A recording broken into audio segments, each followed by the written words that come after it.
The headlines tonight: Euro MPs' new headsets play the sound of screaming women. Brian Ferry bath mat poisonous, say lab. And bouncing elephantiasis woman destroys central Portsmouth. Those are the headlines. Happy now?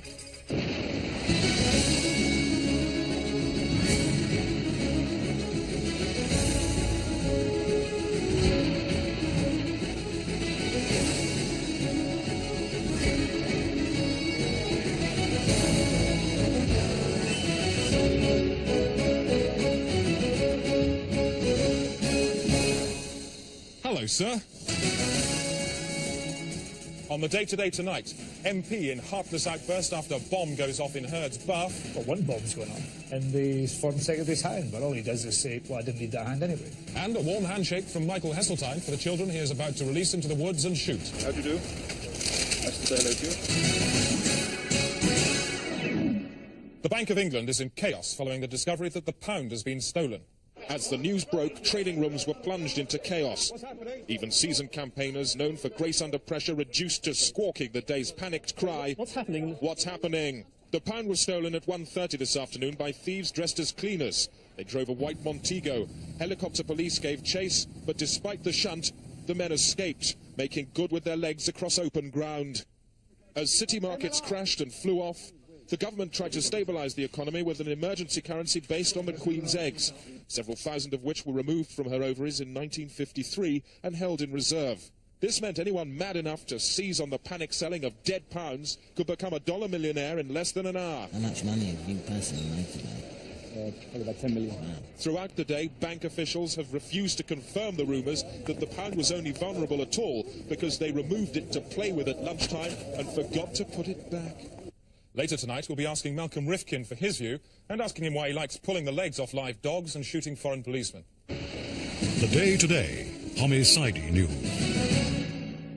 I'm Alan Partridge. Hello. Rally driving. The championships start tonight, but here's what I got up to this morning. Hi, you join me with Susie Herper, one of this Britain's top lady rally drivers. Susie, you're going to be subjecting me to some atrocious punishment. What's that? Well, I'm going to take you around the course that I won the rally on recently. Right, fantastic. And the stickers, what are the stickers for? Advertising. It's as simple as that? Yeah. Really is that simple. Before we go around the course, just to explain, this is a modern camera that will be watching all my facial movements. It's the size of a slim Panatella cigar. One more thing. It's a great model. It goes like a bomb. And the car's not bad either. Come on, let's go burn some rubber. Oh, hey! Hey! Smoky lady! Catch the bumpiness! Yeah, how to handle this bitch. Keep her in line. I like it. It's good.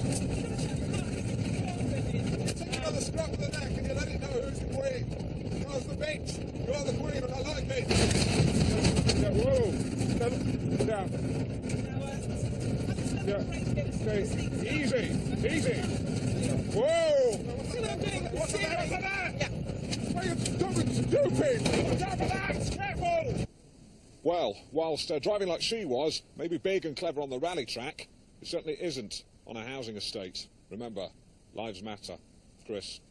It's been revealed that the junior Treasury Minister, Michael Portillo, carries a sawn-off shotgun to constituency meetings, corners children in parks and chews their cheeks, and has frequent sexual intercourse with stray animals, claiming, as long as it's got a backbone, I'll do it. That story we reported last week and have since discovered it to be untrue. Paul Botang.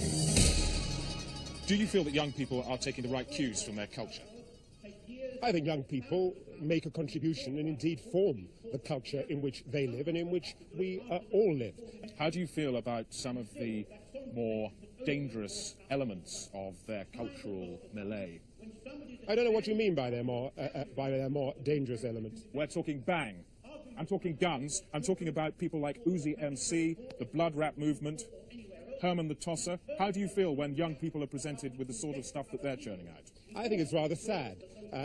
What, when somebody listens to Herman the Tosser? And I think that there are very many young people who are turned off by that violence, by that sexism, by that racism, and by that homophobia. Are you levelling all those accusations at Herman the Tosser? No, I'm not. Herman the Tosser is not someone who has invaded my own particular consciousness. And although clearly he has invaded yours, it is a concern of yours. It sounds to me rather. It sounds to me too. It sounds to me rather. And it sounds to me too. Rather an unpleasant name, but he name. may be a delightful and inoffensive person. The day today. The last scintilla of doubt just rode out of town. The American serial killer Chapman Baxter is to be executed today by the dead body of his last victim. Barbara Wintergreen reports. Florida State Penitentiary and killer Chapman Baxter has dug deep into his past for tomorrow's execution ceremony. The best kind of justice would be if my last victim, Colin Acquito, could be dug up and he could kill me. At Oregon's Nanomatronics Center, Dr. Travis Davely has been fleshing out Chapman's unusual carcass request. Do the arm movements once more. Coffin Boffin Travis has undertaken to manometrize Colin Acquito, the man who Baxter blasted in the past. He's even helping him to speak from the grave. There's three sample voices. The first one is a kind of generic voice. Justice. The second one is Martin Sheen. Justice. And the third one, it's my favorite, Louis Armstrong. Justice. All of America is electrified by this vigilante victim. He's appeared in a cavalcade of front covers and chat shows and has squeezed new life into fruit juice ads. Tangiest fruit juice you've ever tasted. Then there ain't no. Justice. Live wire Acquito is dating supermodel Kendall Ball, who seems stuck on the stiff. Colin's kind of cute. He's strong and silent, and doesn't bullshit me like other guys. Do you get to spend a lot of time alone together? Well, no, because Travis is always with us, but I kind of like it that way. I've got this little dream whereby there's a whole village of reanimated corpses, and if you like, a kind of control tower in the center of that village with a bank of monitors, and I control all the corpses. Why use corpses? Why not normal people? Why don't you just leave things the way they are? Because normal people, because I wouldn't have my tower. I want a tower. The day of justice, and Baxter gets to renew his acquaintance with the body of evidence. In whose voice do you wish justice to be done? Martin Sheen. Thank you very much. You may proceed. Colin needs a few moments to decompose himself before delivering a stiff charge to Baxter. Justice.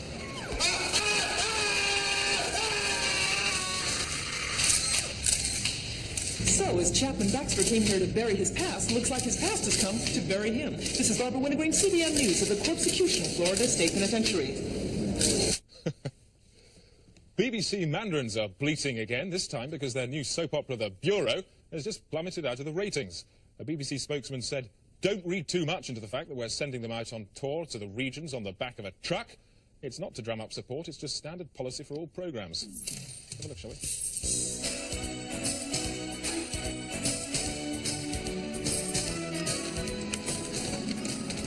Maria? Yeah? You know I'm gay.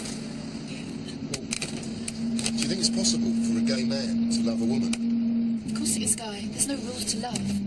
You've got to follow your heart. Maria?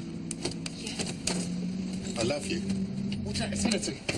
Boy, I'm trying to run a high-class bureau de change, not some two-bit nipple peep show in Rio de Janeiro. Ange, where you been all day? We've been worrying about you. It's not Ange anymore, actually. It's Mrs. Hennessy to you.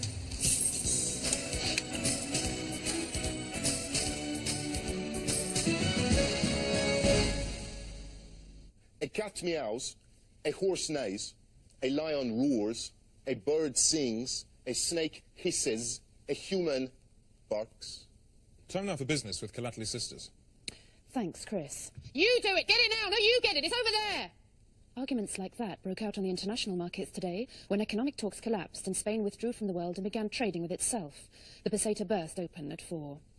The pound was barely audible this morning. It rotted by 3.9 points against the dollar, and there was further bad news for coat developers Watney Heckbulb, who were ordered to cease trading because of bad burping. Chris. On now to the money markets and a quick look at the international finance arse. And there you can see the US and Japanese cheeks started off with a gap of 2.4, but increased trading forced the two together to form a unified arse at around lunchtime, which held for the rest of the day. In summary then, oh no, Chris? For a second night running, London's police are out in force clamping the homeless.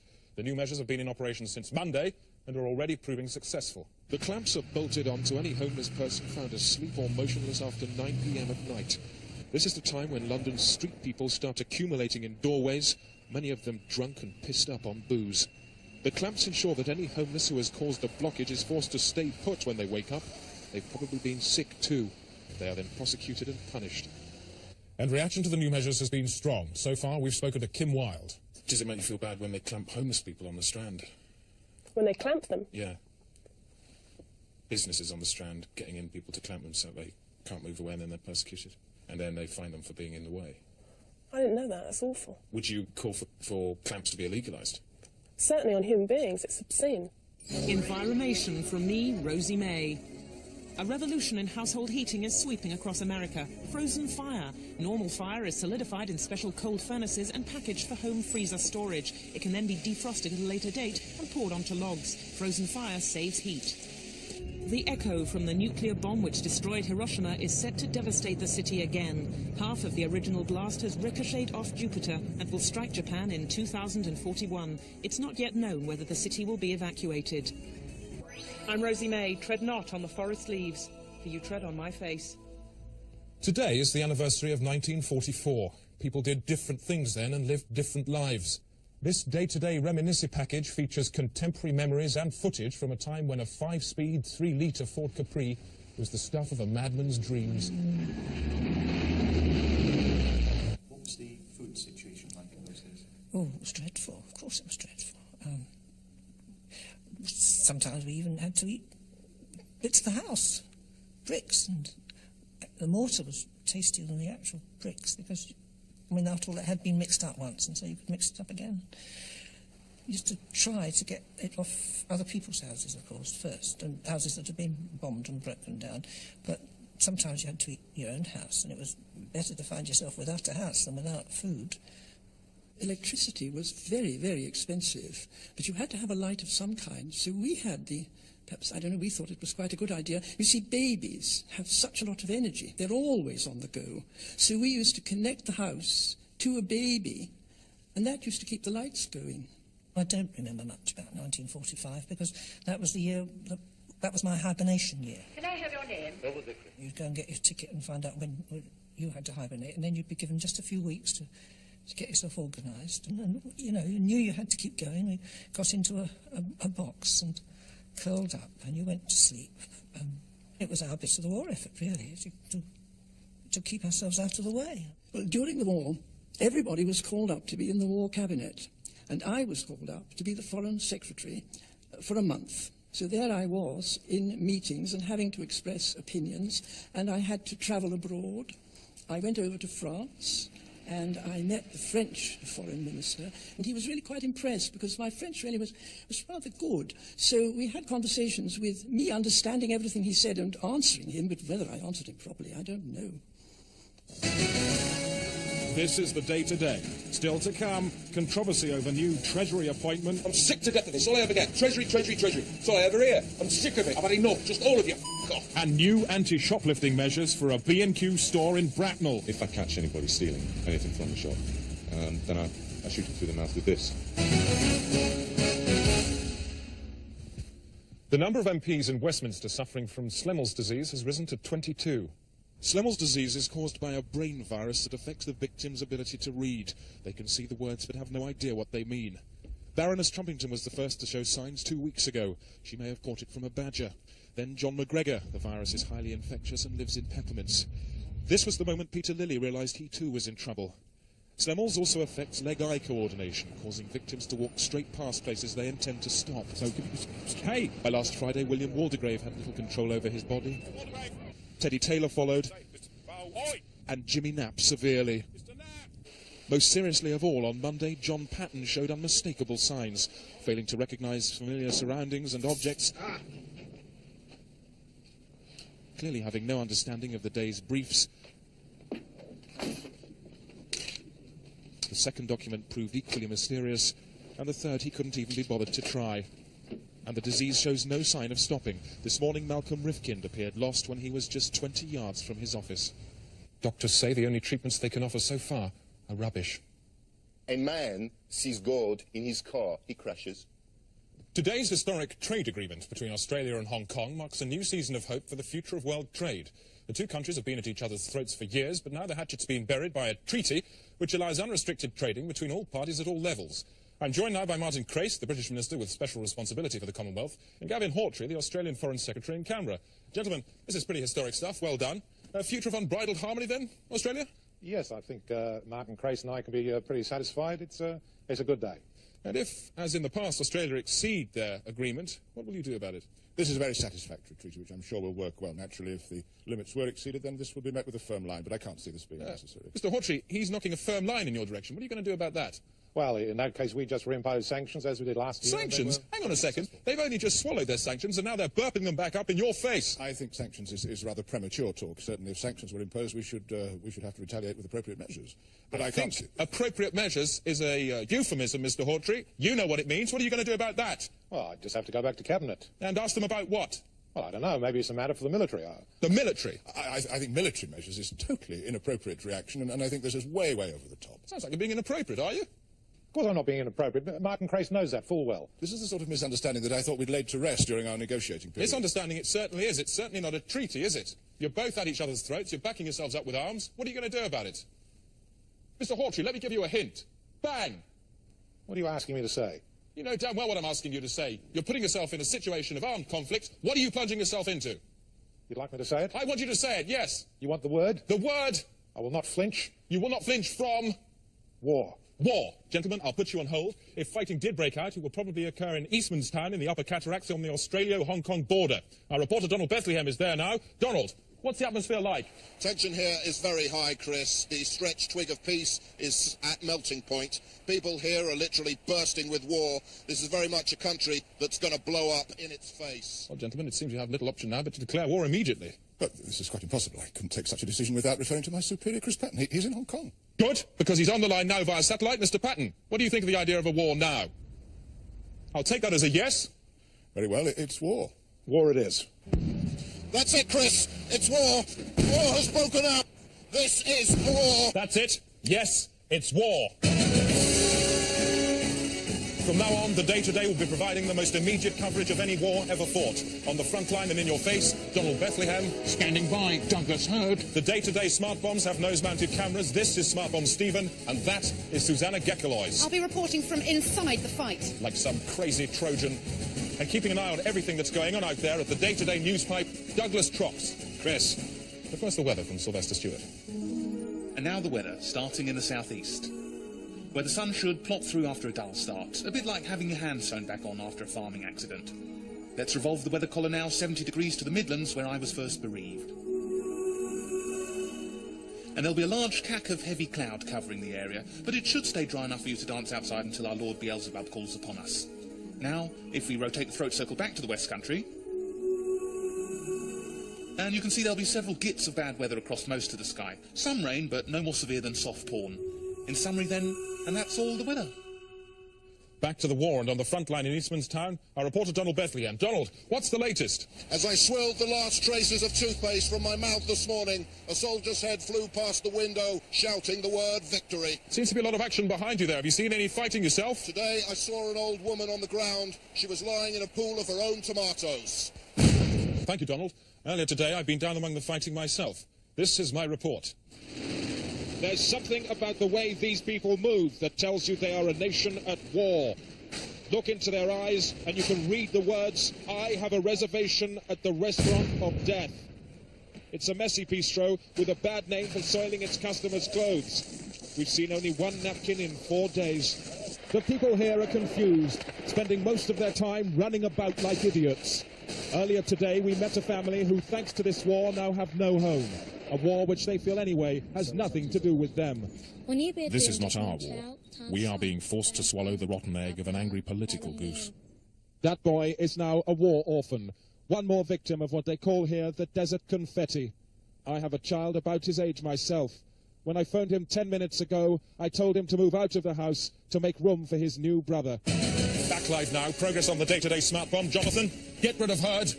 Thanks. Well, as you can see, Chris, there's the missile cruising around 2,000 per second, trying to locate the target, the soldier it's aimed at. There's a soldier, goes in through the mouth, there, down the esophagus, into the stomach. There's the explosion. Absolutely bang. That's the Day-to-Day, bringing you another tear on the face of the world's mother. Alan, sport. Thanks, Chris.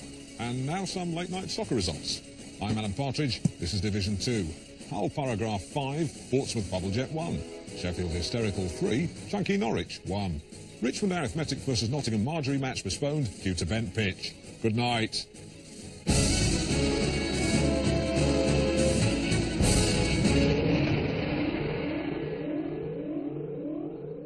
Susanna Gekelois has broken through to the front line. This is her contribution to history. This is the very heart of the conflict. The men here have been fighting non-stop for 3 days. We drove in at night, straight into the middle of a rocket battle. The air now is thick with what they call here the electric cornflakes. We are under strict instructions not to leave the vehicle, but to drive on through. With no cover, we ran across open space to a nearby house. We found an injured man. We did our best. There are always casualties in war. There was a family sheltering in the back room. We had no tongue in common, but through the universal language of mutual need, I knew she was saying, "Come, set your equipment up in our refuge. The world must see this mess." These brave people are now sleeping, but they know that tomorrow our aerials and transmitters could make this house a prime target. Chris. Back to the war now, and in the noise and heat of what they call here the flying scissor beams, there is no optimism, or at least wasn't, until just 2 minutes ago when we received these pictures of a miracle from the front line, less than a mile from where I was. This was the scented rose in the bum gut of Satan, for here at 7:13 precisely, the fighting stopped. Soldiers who moments earlier had been shooting each other's teeth out suddenly put down their guns and joined in peaceful commune. Some played games, or like these men, planned a musical. The reason for this outburst of calm lay inside a shed, for here the massed forces of two world powers were unified by nothing more than the distress of a cat stuck on a high shelf. No one knows how it got there, but these brave fighting men, moved by the simplicity of the animal's plight, decided to forget their differences and try to get it down. But even as the men celebrated, their heads were blown clean off. For somebody, nobody knows who, had filled the cat with nitroglycerin. The Day Today. News from telly to belly. Just time for a quick look at tomorrow's headlines. Plastic surgeon arrested with stash of stolen mouths. That's in the Express. The Hull Aphrodite, police chief crushes lizard with whistle. There he is, looking wretched. The Daily Mail, child made of paint wins by-election. The Murdoch papers tomorrow, crazed wolves in store, a bad mistake, admit mother care. And there's the same story in The Sun. And the Daily Mirror have a special pull-out note for the milkman. 5 pints, please. They'll be doing 3, 2 and 4 later in the week. That's it. That's the Day Today. On the day, a man on this programme told how he was menaced by Hugh Scully. He just came in and went, then went out. That's it. Good night.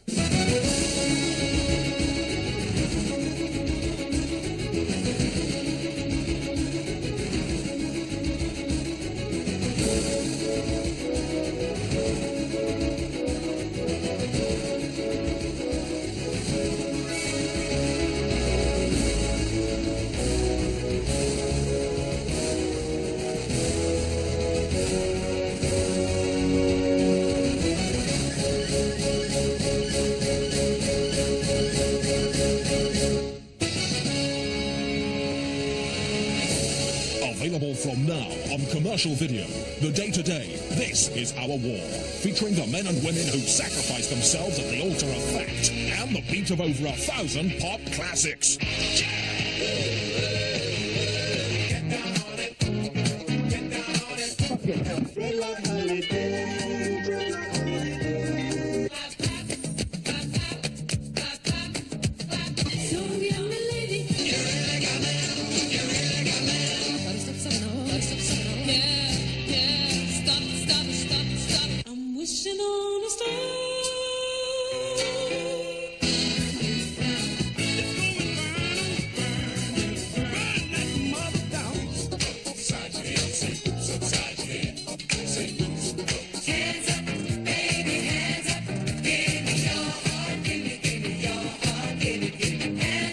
The Day Today, This Is Our War. Bang after bang after bang after bang.